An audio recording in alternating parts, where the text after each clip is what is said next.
পদে গু নিয়ে নেমে পড়েছে ময়দানে একে অপরের গুণগান গাইতে। ঠিক ধরেছেন নেতারা। এই ধরুন শুভেন্দু পদে গু নিয়ে আর একজনের বদনাম করছে।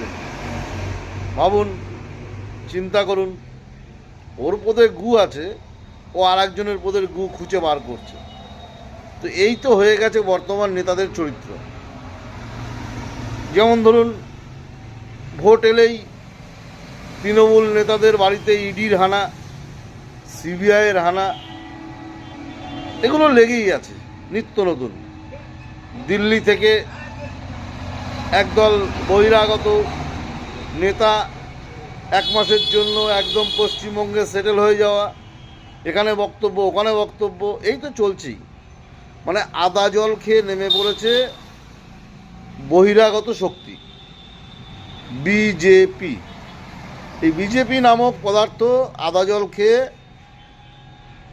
বাইরের নেতাদের নিয়ে পশ্চিমবঙ্গে ঘর ভাড়া করে দিনের পর দিন ধরে চলছে এই ট্রিটমেন্ট, বদনামের ট্রিটমেন্ট।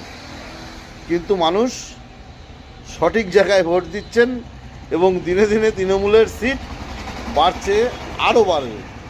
এই 2026 সালে আমার মনে হচ্ছে সমস্ত রেকর্ড ভেঙে তৃণমূল সিট পাবে এবং বিজেপি নামক এই পদার্থটা নিশ্চিহ্ন হয়ে যাবে।